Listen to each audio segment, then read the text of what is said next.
ख़ास तौर से समाज में महिलाओं के लिए बहुत चुनौती है और आप देश की महिलाओं के लिए एक ऐसी पहेली हैं जिसको समझना बड़ा मुश्किल है।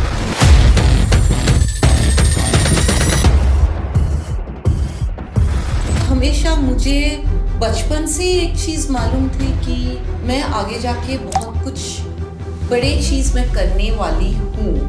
I will create things in life, भले वो नए बिजनेस हो, नए अपॉर्चुनिटीज़ हो, मैं उसमें ज़रूर मैं कूद के जाऊँगी।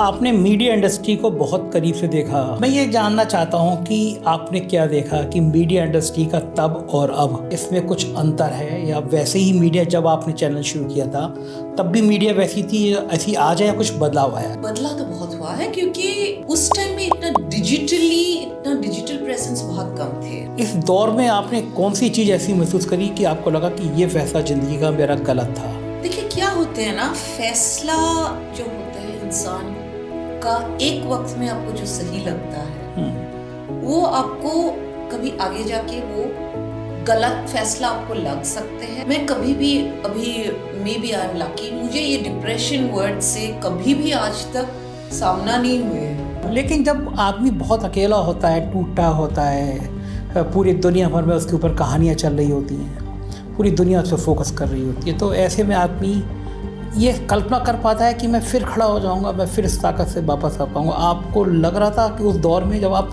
बिल्कुल अकेली थी कि मैं फिर खड़ी हो जाऊंगी? बिल्कुल, क्योंकि मुझे मेरी ताकत मेरे अंदर है, वो बाहर के दुनिया के ताकत के बलबूते में मैं कभी जिंदगी नहीं अपने आगे बढ़ाई। मैं खुद की अंदर की ताकत से आगे बढ़ती हूँ। और आप इसलिए मैंने वो अपनी बुक भी लिखे है जो हार्पर कॉलिंस ने पब्लिश किया, अनब्रोकन, अतूट, वो बेस्ट सेलर 3 महीना में बेस्ट सेलर हो गए, क्योंकि मैं कभी टूटी ही नहीं। लोग कहते हैं इंद्राणी मुखर्जी को पता है कि खबरों में बने कैसे रहना है। ये एक्चुअली आपने जैसे बोले ना, लोगों का कहना है, लोगों का काम ही है कहना।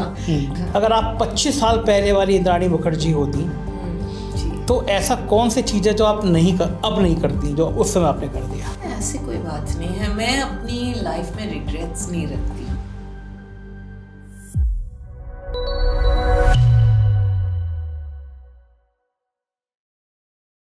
नमस्कार, मैं हूं संजय शर्मा, आप देख रहे हैं 4PM न्यूज़ नेटवर्क।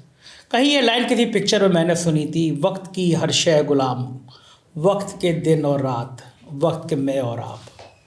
समय कभी किसी का एक जैसा नहीं रहता, लेकिन कुछ लोगों की ज़िंदगी बिल्कुल आंधी और तूफ़ान की तरह होती है। बहुत छोटी जगह से पैदा होते हैं, छोटे शहर में होते हैं, फिर बड़े शहर में आते हैं, फिर बड़े ज़िले में आते हैं, फिर बड़ी दुनिया में आते हैं, और एक समय वो होता है कि पूरी दुनिया उनके आगे पीछे होती है। देश के बड़े से बड़े लोग उनके साथ एक सेल्फी खिंचाने को बेताब रहते हैं। मीडिया की दुनिया में वो चमकता हुआ नाम होते हैं।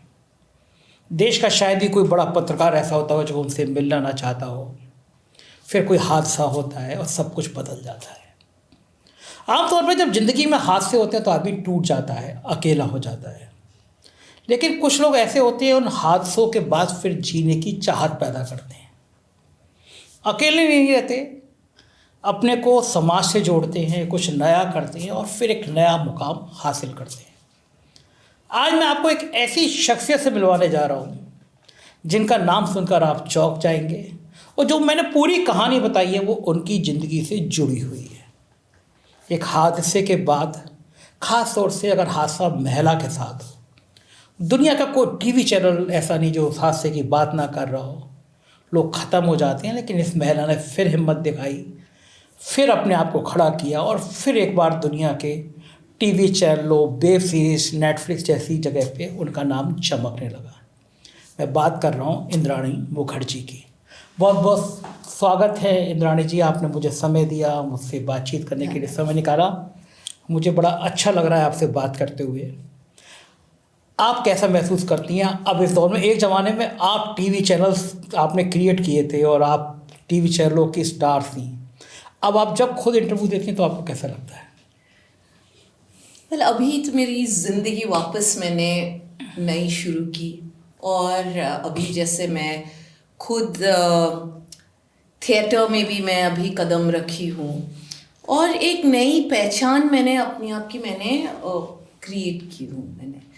तो उस हिसाब से मुझे जैसे एक नए जन्म होते हैं तो वो मेरी एक नई जन्म हुए और मुझे एक बहुत जो बोलते हैं ना नई भूख, पेट में अभी नई भूख है, जो बहुत कुछ करने की इच्छा है, बहुत नए टैलेंट को आगे बढ़ाने के। जैसे मुझे खुद भी नहीं मालूम था कि मैं सामने आके मैं एक्ट कर सकती हूँ, नाच सकती हूँ, लेकिन मैंने शुरू कर दिया और मैंने अभी ये जो नई ज़िंदगी में कदम रखी हूँ तो हर पल में मुझे बहुत इससे खुशी महसूस हो रही है, चैलेंजिंग भी है, लेकिन वो चैलेंज की वजह से मुझे और भी खुशी हो रही है।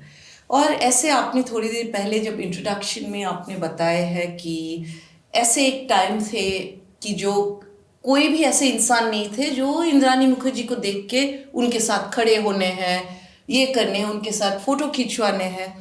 तो वही वक्त मैंने अपने बलबूते पे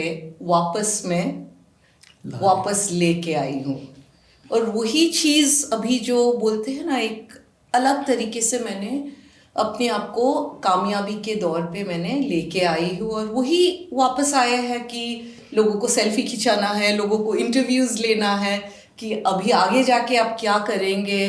तो ऑब्वियसली लोगों को बहुत इंटरेस्ट है, काफ़ी लोग हैरान हो गए कि मैं वापस कैसे खड़ी हो गई और वो भी अकेली। तो वही चीज़ है। तो अभी तो बस टाइम ही नहीं है कुछ और दूसरे सोचने के लिए, काम के लिए। इंदिरा जी, खास तौर से समाज में महिलाओं के लिए बहुत चुनौती है जी। और आप देश की महिलाओं के लिए एक ऐसी पहेली हैं जिसको समझना बड़ा मुश्किल होता है।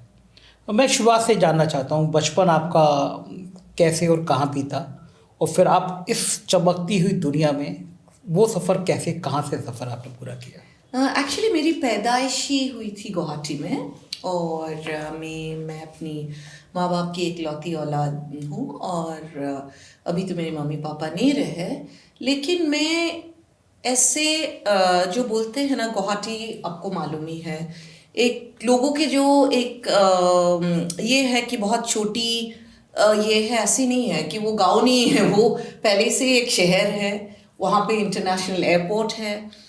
और हमारे जो मैं जैसे जो बैकग्राउंड से आती हूँ तो उसमें मुझे कभी भी कोई चीज़ की, when we are talking about from a financial point of view, कभी भी कोई चीज़ की कमी नहीं थी। मैं हमेशा अच्छी स्कूल में गई, अच्छी कॉलेजेस में मेरी दाखिला हुई क्योंकि मैं काफ़ी इंटेलिजेंट स्टूडेंट भी थी, मैं बोर्ड टॉपर थी।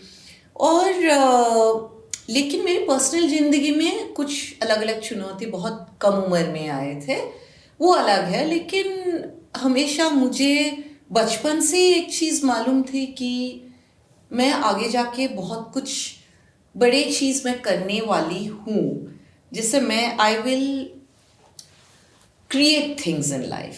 जो बोलते हैं ना कि नए जो क्रिएटिविटी मेरे बचपन से ही मेरे अंदर में थी, तो इसीलिए मुझे मालूम था कि भले वो नए बिजनेस हो, नए अपॉर्चुनिटीज़ हो, मैं उसमें ज़रूर मैं कूद के जाऊंगी ही, वो चीज़ मुझे मालूम थी। और जैसे वक्त बीते बीते फिर मैं कलकत्ता आई for higher studies and then I came to Bombay, जो बिकॉज मैंने कलकत्ता में अपना हेड हंटिंग रिक्रूटमेंट फर्म मैंने शुरू किया। तो वो जैसे जैसे सक्सेसफुल होने लगे तो मैं दिल्ली में सेटअप किया, बैंगलोर में सेटअप किया, बॉम्बे में सेटअप किया, सो अलग अलग, चेन्नई में सेटअप किया। फिर Bombay obviously has a bigger market, तो फिर मैं बॉम्बे में सेटल हो गई। और फिर मीडिया के ये में मैं obviously I got more into, because I was doing a lot of media recruitment में बहुत कर रही थी। तो फिर media industry is such an industry where it is a very seductive industry. तो वो ये आप क्यों कह रही हैं, ये क्यों कह रही हैं आप? नहीं, it's a very seductive industry. एक बार आप उसमें जब घुसो तो आप उसमें और भी ज़्यादा घुसते जाने चाहते हो, क्योंकि उसमें क्या होते हैं, मीडिया में दो चीज़ें होते हैं। अपने आप को आप सामने में पेश करने के लिए आपको बहुत मौका मिलते हैं, whether you behind the screen, behind the scenes और इन फ्रंट, ये एक चीज़ है। दूसरी बात है कि मीडिया एक आवाज़ होती है खुद की, whether it is in news, तो मैंने खुद अपने न्यूज़ चैनल्स भी चलाए हैं। तो it is very interesting because every day there is something new, you create, you get the opportunity to create content. तो उस टाइम में जब हमने न्यूज़ चैनल्स, एंटरटेनमेंट चैनल्स किए थे, उस टाइम न्यूज एक्स नाम था ना उसका, जो आपने शुरुआत की थी चैनल का, उसका नाम मैं थोड़ा भूल रहा हूँ। वो 9X 9XM के म्यूजिक चैनल्स आज भी बहुत फेमस है। और इनफैक्ट 9XM के जो चैनल्स के जो वीजेस है, those were animated VJs. So I was the first one in India who brought, not I won't even say in India, in the world, who brought animated VJs on a music channel. जो छोटे बड़े हैं, वो जो characters है, तो हमने animation के ये से किए थे जो लाइव VJs होते हैं अपने म्यूजिक चैनल्स में। Instead of that I got animated VJs। तो वो एक नई क्रिएटिविटी थे और वो बहुत कम खर्चा में होते थे, क्योंकि आपके ना ही VJs के आपके लाइव जो ह्यूमन एम्प्लॉयज़ के खर्चा रहते थे, बहुत कम ये में economically it was very viable. बहुत कम खर्चा में आप वो चैनल, इसलिए प्रॉफिटेबल भी हुए थे बहुत। आपने मीडिया इंडस्ट्री को बहुत करीब से देखा। एक टाइम में बड़े बड़े पत्रकार आपका इंटरव्यू लेना चाहते थे, अभी भी चाहते हैं। मैं खुश नसीब हूँ कि आप मुझसे बात कर रही हैं। मैं ये जानना चाहता हूँ कि आपने क्या देखा कि मीडिया इंडस्ट्री का तब और अब इसमें कुछ अंतर है, या वैसे ही मीडिया जब आपने चैनल शुरू किया था तब भी मीडिया वैसी थी, ऐसी आज है, या कुछ बदलाव आया है? नहीं, बदला तो बहुत हुआ है, क्योंकि उस टाइम में इतना डिजिटल प्रेजेंस बहुत कम थे। हमने जब न्यूज़ चैनल किए थे वो 2007 और 8 की बात है। तो अभी जो ये है, कुछ आप क्लिक करो, एवरीथिंग इज ऑनलाइन। उस टाइम में वैसा नहीं हुआ करते थे। ज़्यादा न्यूज़पेपर, मुझे अभी भी अच्छा लगता है न्यूज़पेपर पढ़ने को, क्योंकि वो आदत रह गई है। So I like my morning newspaper. But उस टाइम में ज़्यादा न्यूज़पेपर्स होते और कुछ ही न्यूज़ चैनल्स होते थे जिसमें हम सारे खबरें देखते थे। इंटरनेशनल न्यूज़ चैनल्स 1-2 हुआ करते थे जो इंडिया में ज़्यादा पॉपुलर है, और बाकी तो जो अपने देश के जो न्यूज़ चैनल्स थे। लेकिन अभी आपका जो न्यूज़ है, आपका AI न्यूज़ है, आपका मैंने हर तरीके के, हर इंसान अपने घर से न्यूज़ चैनल शुरू कर दिया है। तो वैसा एक YouTube चैनल्स है। तो अभी न्यूज़ इज़ अवेलेबल जैसे at the click of a button. So वो चीज़ उस टाइम में नहीं हुआ करते थे। बिल्कुल ठीक बात है। हाँ, बहुत बदलाव तो दुनिया में आ गया है। इंद्राणी जी, आप तकदीर पे, आप कर्म पे, आप भाग पे यकीन करती हैं? बिल्कुल। जो बोलते हैं ना, सही वक्त पे सही जगह पे, या गलत वक्त पे गलत जगह पे, वही चीज़ है। सो भाग वो ही होते हैं। बिल्कुल मैं विश्वास करती हूँ, वो तो है ही। एक ज़माना, मैं जैसे बार बार कह रहा हूँ कि आपका ग्लैमर वाला ज़माना था, फिर एकदम अकेला ज़माना था। इस दौर में आपने कौन सी चीज़ ऐसी महसूस करी कि आपको लगा कि ये फैसला ज़िंदगी का मेरा गलत था? देखिए, क्या होते हैं ना, फैसला जो होता है इंसान का, एक वक्त में आपको जो सही लगता है वो आपको कभी आगे जाके वो गलत फैसला आपको लग सकते हैं, या जो गलत फैसला आपने सोचा ये फैसला मेरा गलत है, या ये वक्त मेरी गलत थी।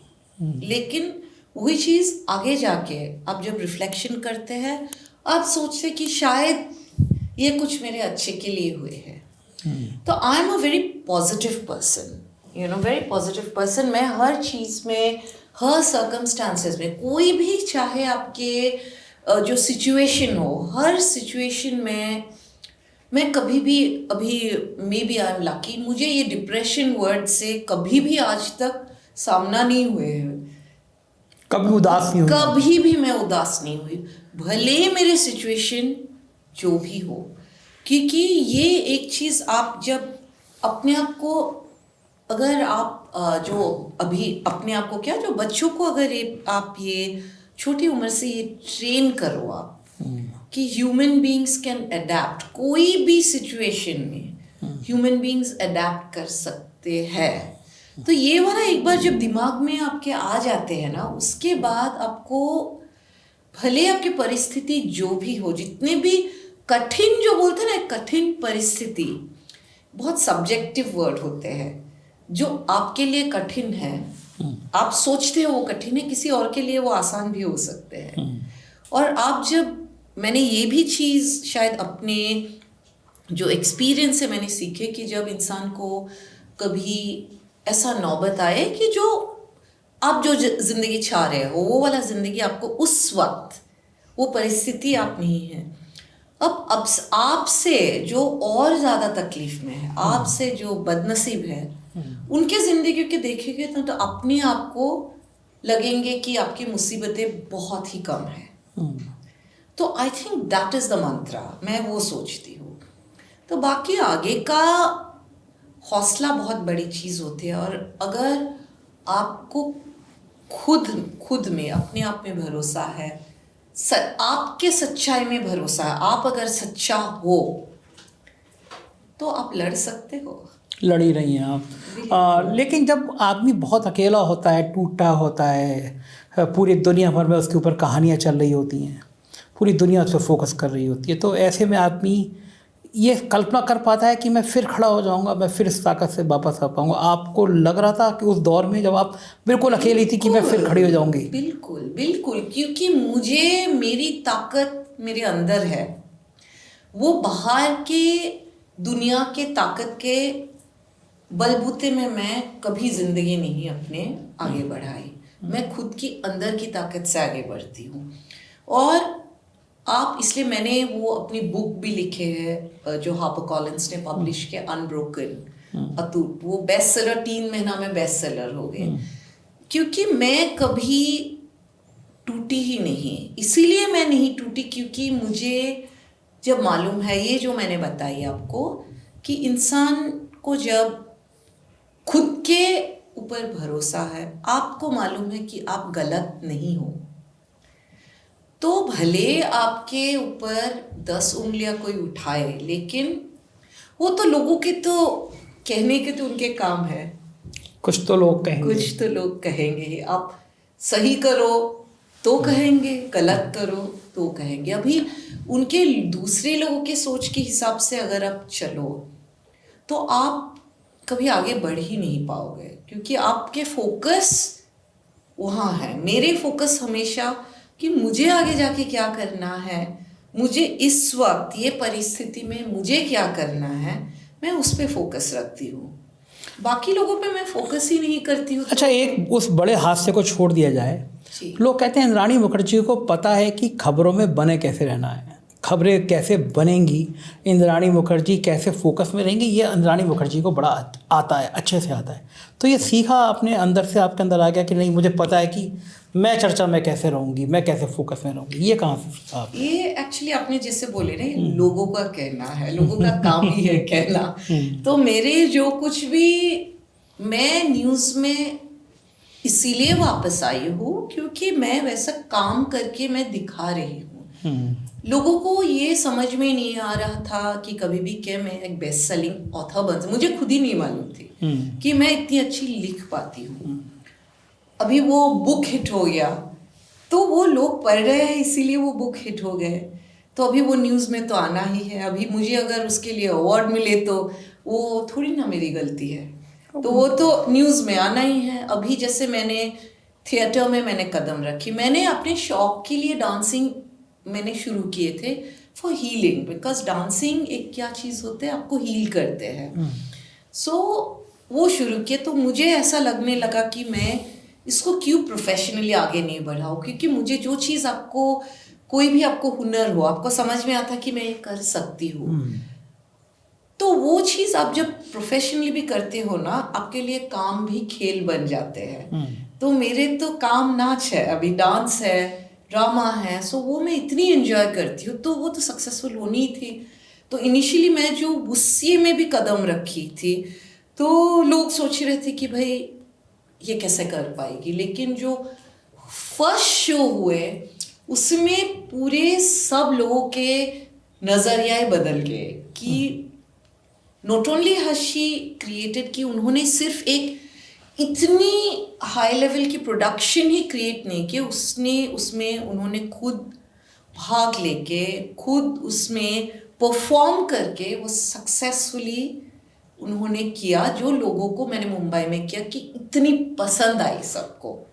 एंड वो थिएटर इंडस्ट्री में या नए कदम रख के इतना क्रिटिकल एक्लेम मिलना आसान नहीं है। बहुत इतने जो बहुत एक्सपीरियंस्ड लोगों को भी उतना ये, क्योंकि मुझ में वो हिम्मत थी, मुझ में वो ये थी कि मैं करके वर्स्ट केस क्या होगा, लोगों को अच्छा नहीं लगेगा ना, लेकिन वो बेस्ट केस सिनेरियो है कि लोगों को बहुत पसंद आ गया। फिर एक के बाद अभी हम यहाँ पे ऑलरेडी बॉम्बे में 3 शोज कर चुके हैं। चित्रांगदा एक सशक्त नारी, और उसमें वो जो रोल है वो ऑब्वियसली माइथोलॉजिकल ये है, वो मणिपुरी प्रिंसेस चित्रांगदा के ऊपर है, और ये महाभारत के एक अंश है, एक कहानी है। जो अर्जुन जब वनवास में जाते हैं तो उनके कैसे वो चित्रांगदा के साथ कैसे वो मिलते हैं, कैसे उनके शादी होते हैं, वो वॉर में कैसे वो मदद करते थे।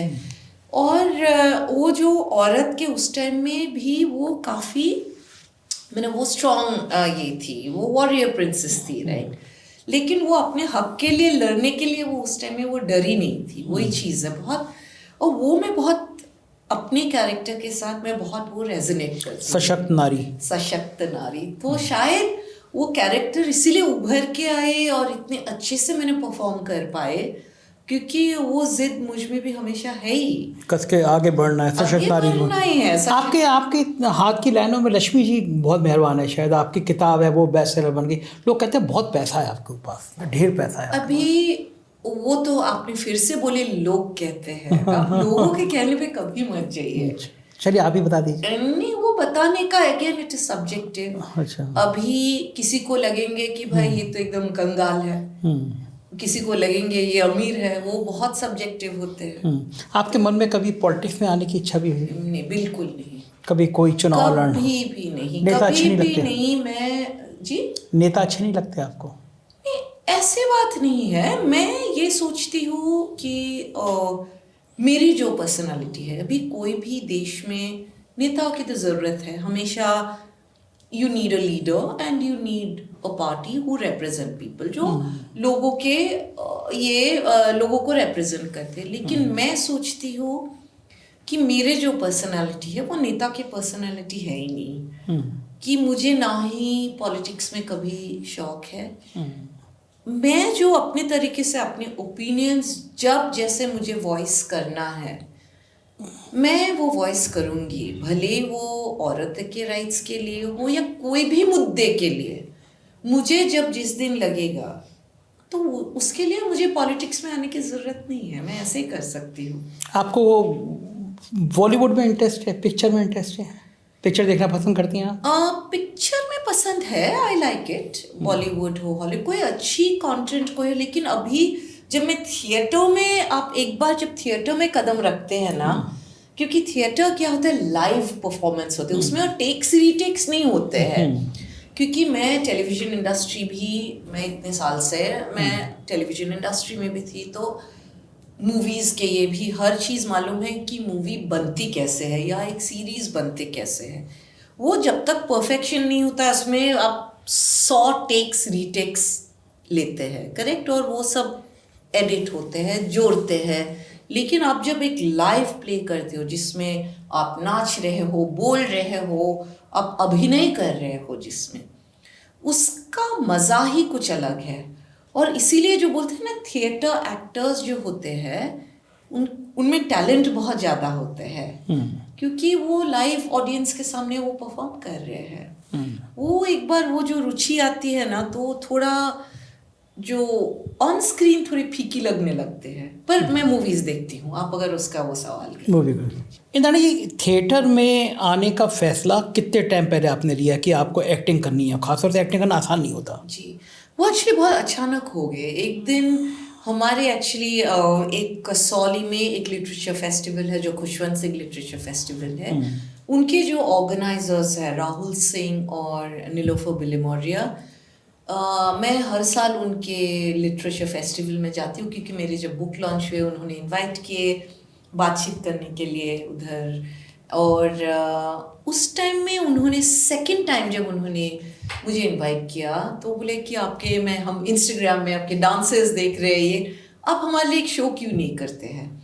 तो उस टाइम में हमने एक इंग्लिश ये किए थे little musical drama called Phoenix, the sun kissed Phoenix, तो वो किए। और मेरे इनफैक्ट जो गुरु थे उन्होंने बोले कि आप कर पाओगे इतनी जल्दी, तो वो वाला भारतीय नृत्य नहीं थे, दैट वाज बॉलरूम डांसिंग। और मैं इनफैक्ट भरतनाट्यम भी साथ में सीखने लगी थी। वन साइड मैं बॉलरूम डांसिंग कर रही थी और इस साइड में भरतनाट्यम सीख रही थी। लेकिन वो जब मैंने पहली बार स्टेज में मैंने परफॉर्म किया, जो बोलते हैं ना लोगों का स्टेज फ्राइट होते हैं, तो वो मुझे बिल्कुल ही महसूस नहीं हुआ। लेकिन मुझे उस टाइम में लगा कि शायद because they were all authors, most of them, सब लोगों को मैं जानती थी उधर, और वो एक कैप्टिव ऑडियंस थे। लेकिन मुझे उस टाइम में ये चीज़ महसूस हुआ कि लाइव परफॉर्मेंस में I was good at it. वो चीज़ मुझे जब एहसास हुई और जब वो कॉन्फिडेंस आए, तो मैंने बोली कि देखिए वो एक इंग्लिश प्ले एक लिटरेचर फेस्टिवल के लिए ठीक है, लेकिन आप इंडिया में अगर कुछ करना चाहते हो एक बड़े तरीके से, वो आपको हिंदी में करना ही पड़ेगा। ठीक बात है। वो तो हिंदी में, प्लस वो बॉलरूम डांस में नहीं हो सकते हैं। वो आप फोक डांसिंग, कथक, भरतनाट्यम, जो इंडियन लोगों को जो रुचि जिसमें हो, और प्लस मैंने वो रविंद्रनाथ टैगोर के वो स्टोरी मैंने चुनी, चित्रांगदा, उनके बहुत सारे प्लेस बन चुके हैं, तो मैंने सोचा एक म्यूजिकल ये करूँ। और नॉर्मली जो चित्रांगदा के प्ले में एक्चुअली, क्योंकि वो एक कुरूपा है एक शुरूपा है, दो रोल है, दो एक्ट्रेसेस होते हैं हमेशा, तो मैंने ये एक चैलेंज लिया कि मैं दोनों के रोल करूँगी।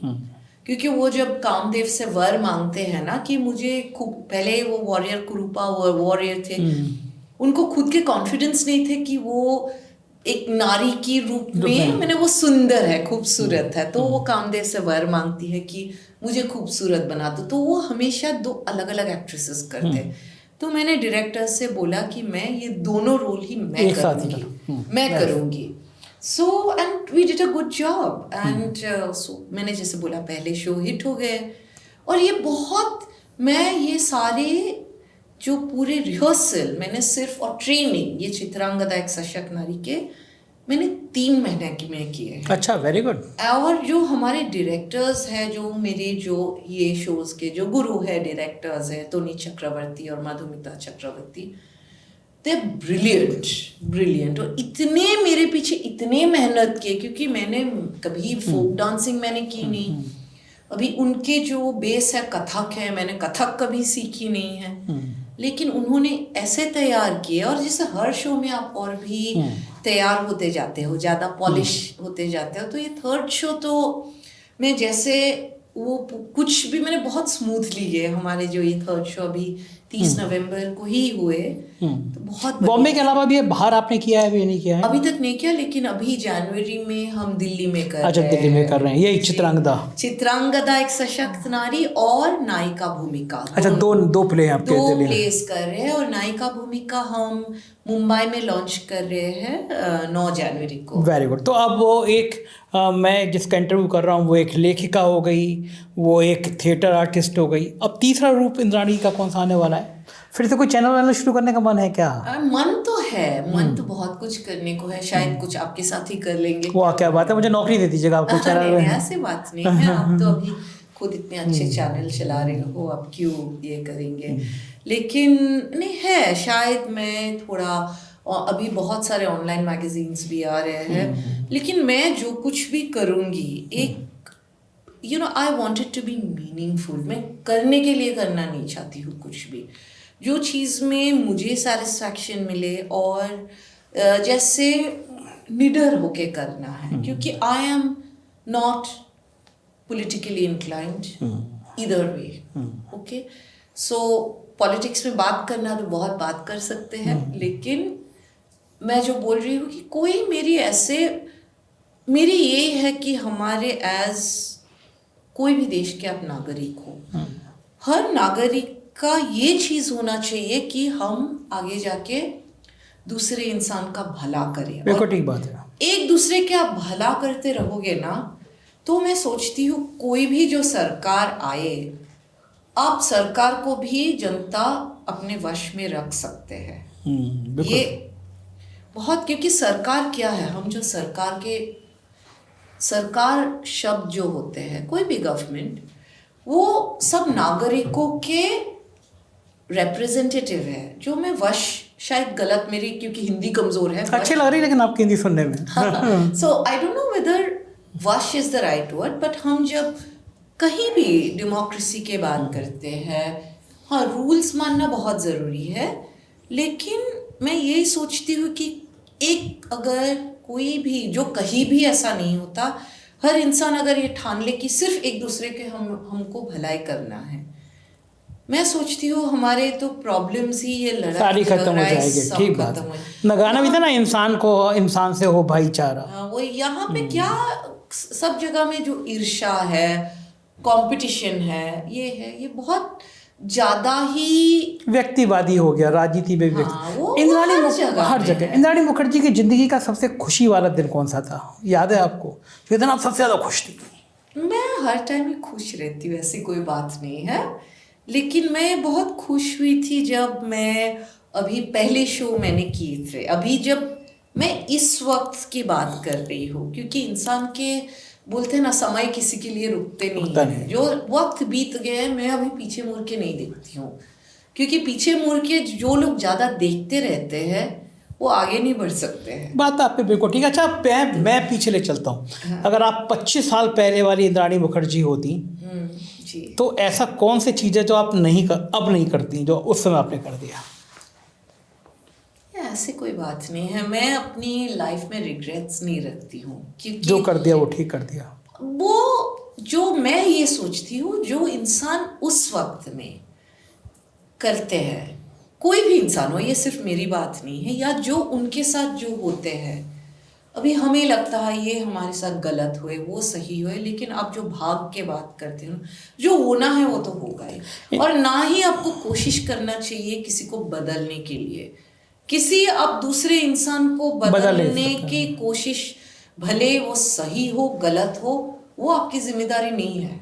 आपकी जिम्मेदारी है खुद को आगे बढ़ाने का, और उसके आगे तो इसीलिए मैं हर वक्त जो भी परिस्थिति में रहती हूँ, मैं खुश रहने को कोशिश करती हूँ। लेकिन अभी के वक्त के जब अगर आप बात करते हो कि जब भी मैं अपनी रिहर्सल्स में रहती हूँ, वो मेरे लिए सबसे खुशी के वक्त होती है। मैं रोज रिहर्सल करती हूँ, भूल जाती हैं खुद को। हाँ, खुद को भूल जाते हैं, और बहुत अच्छे लगते हैं, क्योंकि उस वक्त में, क्योंकि हमारे रिहर्सल्स अभी रोज होते हैं 3-4 घंटे की, एवरी डे। अच्छा, एवरी डे, बिकॉज शोज तो हमारे लगातार एक के बाद होना ही है। अभी हम ऊपर वाला की कृपा है तो हम लखनऊ में लेके जाएंगे, यूपी बिल्कुल बिल्कुल, स्वागत है आपको हमारे शहर में, आपका स्वागत है आपका। करेंगे हम लोग मिलके करेंगे। हाँ, वही बात है। इंद्राणी जी, अगर व्यक्तिगत पूछूं तो आपकी तुलना में कैसे कर सकता हूं कि इंद्राणी जी थोड़ी सेंसिटिव हैं, थोड़ी हार्ड हैं, थोड़ी इमोशनल हैं, या फिर बहुत प्रैक्टिकल हैं? वेल, वक्त के हिसाब से मैं प्रैक्टिकल हूँ, कभी इमोशनल हूँ, कभी हार्ड हूँ, कभी सॉफ्ट हूँ। ये होता नहीं है वैसे, ये नेताओं वाले जवाब होता है। नहीं, एक्चुअली वैसे ही होते हैं लोग। जैसे आपको जब किसी के साथ सख्ती करना है, आप सख्ती करेंगे, जिसके साथ आपको सॉफ्ट होना है, और कभी एक इंसान के साथ, जैसे हम लोग बच्चों के साथ वैसे करते हैं, जब सख्ती करना है हम सख्ती करते हैं, लेकिन अंदर के प्यार तो नहीं चले जाते हैं ना, उतना ही रहते हैं। तो वैसे ही सिचुएशन के हिसाब से हम करते हैं। क्या माना जाए, इंद्राणी बहुत महत्वाकांक्षी हैं? समझी नहीं। बहुत ज़्यादा सपने बड़े बड़े देखती रही हैं शुरू से, बहुत ज़्यादा महत्वाकांक्षा पालती रही हैं अपने अंदर। आप सपने नहीं देखेंगे तो आप सपने पूरे कैसे करेंगे? तो ये आदत देखना, तो ये आदत शुरू से थी कि बड़ी चीज़, बड़ा सब कुछ होना चाहिए? नहीं, ऐसी कोई बात नहीं है, बड़ी छोटी बोल के नहीं है। मेरे ऐसे ही होते हैं ना कि कोई भी चीज़ करो आप, छोटी बड़ी फिर से अगेन सब्जेक्टिव होते हैं। मेरे लिए जो चीज़ बड़े है, किसी और के लिए बहुत सामान्य हो सकते हैं, और मेरे लिए जो चीज़ सामान्य है, किसी दूसरे के लिए वो बड़े हैं, वो बहुत सब्जेक्टिव होते हैं। तो मुझे ये चीज़ है कि मैं जो भी करूँ वो मैं अपनी मेहनत से, लगन से मैं अच्छे से करना चाहती हूँ। वो छोटी बड़े की बात नहीं है ऐसे। आखिर में बस मैं आपसे ये पूछना चाहता हूँ कि देश की, मुझे लगता है जो भी थोड़ा बहुत भी चैनल, टीवी, सीरियल देखता होगा, उसने एक बार इंद्राणी मुखर्जी का नाम जरूर सुना होगा, और ख़ास तौर से नेटफ्लिक्स पे जब आप की सीरीज आई तो बहुत चर्चा में भी आ गई थी वो। बहुत सारी लड़कियाँ, बहुत सारी महिलाएं घर में घुटती हैं। समाज का मध्यम वर्ग परिवार, ख़ास तौर से गरीब परिवार ऐसा है कि अपने जीवन में फंसी रहती हैं, टॉर्चर सहती हैं, लेकिन बोल नहीं पाती। उनकी आवाज़ कहीं ना कहीं गुम हो जाती है। जी। इस अपनी लाइफ से कुछ संदेश आप देना चाहेंगे ऐसी लड़कियों को, ऐसी महिलाओं को? देखिए, जो महिला की ज़िंदगी होते हैं ना, हमारे जो बचपन से एक हम जो सोसाइटी ने एक नियम बना के रखे हैं कि यही पैरामीटर्स में एक औरत को डिफाइन किया जाता है। मुझे जो लगते हैं, जैसे अभी जैसे जैसे टाइम पास होते जाते हैं, हो रहे हैं, जैसे जैसे ग्लोबल अवेयरनेस भी बढ़ रहे हैं, वो औरतों की, लड़कियों की ज़िंदगी बदलने शुरू हुए हैं। लड़के खुद से भी आवाज़ उठाने शुरू किए हैं क्योंकि उनके एक्सपोजर बढ़ रहे हैं। भले वो छोटे छोटे गांव में क्यों ना हो, लोगों की आगे, लड़कियों के, औरतों के आगे बढ़ने की, मैं अभी कभी कभी इंस्टाग्राम में देखती हूँ, जो औरतें घूंघट में भी होते हैं, वो अपने शौक डांस वांस करके, घूंघट में डांस वांस करके इंस्टाग्राम में डाल के अपने शौक पूरी कर लेते हैं। तो अभी मैं सोचती हूँ कि अपने जो ज़रूरतें हैं, मैं ज़रूरत वर्ड यूज़ करूँ, हक मैं बाद में, हक की जगह मेरी सब्जेक्टिव, ओके, ज़रूरत है कि ये अपनी मानसिक संतुलन के लिए जितनी एक लेडी को या एक महिला को, या अपनी खुशी के लिए जो जैसे जो व्यवहार के या जो चीज़ों की ज़रूरत है, वो अगर उनको लगे कि उनको वो इज्जत नहीं मिल रही है या उनको वो स्थान नहीं मिल रही है, तो उनके लिए वो आवाज़ उठाना ज़रूर चाहिए। और वो आवाज़ उठाने अभी इतने सारे मीडियम हो गए हैं, और अभी मैंने ये भी देखे कि बहुत सारे संस्था है वो गांव-गांव में घुस गए हैं, लेकिन वो सामने लाना बहुत ज़रूरी है। आवाज़, औरत हो मर्द हो, अगर उनके साथ गलत हो रहा है, आवाज़ उठानी बहुत ज़रूरी है, सामने आना चाहिए। बिल्कुल बिल्कुल, और निडर होके आना चाहिए। देखिए, ज़िंदगी, एक ही ज़िंदगी होते हैं इंसान को, तो वो अगर आप डर डर के ज़िंदगी जियो तो फिर वो ज़िंदगी क्या है। बहुत बहुत शुक्रिया इंद्राणी जी, आपने मुझे इतना समय दिया, मुझे बहुत अच्छा लगा आपसे बात करके। थैंक यू, बहुत बहुत शुक्रिया आपको भी संजय जी, आपसे भी बात करके बहुत अच्छे लगे, और आपके चैनल बहुत आगे बढ़े, आप भी निडर होके सब कुछ सामने लाइए जैसे आप लाते रहे हैं, बस वही काम। Thank you. तो ये थी इंद्राणी मुखर्जी जी। एक बात तय थी, क्योंकि न्यायालय की कुछ आदेश हैं जिसकी वजह से हम कानूनी मुद्दों पे बात नहीं कर सकते थे, लेकिन इंद्राणी मुखर्जी के बारे में बहुत सारे तथ्य ऐसे थे जो उनसे बात करके मुझे जानने थे। अब एक नए अवतार में इंद्राणी मुखर्जी हैं, एक किताब की लेखिका हैं, प्ले बहुत अच्छा कर रहे हैं। दिल्ली वासियों के लिए अच्छी खबर है कि उनका नया नाटक दिल्ली में होने जा रहा है, और बहुत जल्दी उत्तर प्रदेश में भी नाटक होगा। मतलब देश के अलग अलग राज्यों में उनकी प्लानिंग है अपने नाटक को फैलाने की, और एक बहुत अच्छी कला है प्ले का। एक दौर में नाटक एक ऐसी विधा थी, लोग घंटों घंटों बैठ के देखा करते थे। तो मुझे उम्मीद है कि ये इंटरव्यू आपको पसंद आया होगा, और पसंद आया होगा तो नीचे कमेंट ज़रूर कीजिएगा, अपनी राय से अवगत कराइएगा, चैनल को सब्सक्राइब करिएगा। बहुत बहुत शुक्रिया, थैंक यू।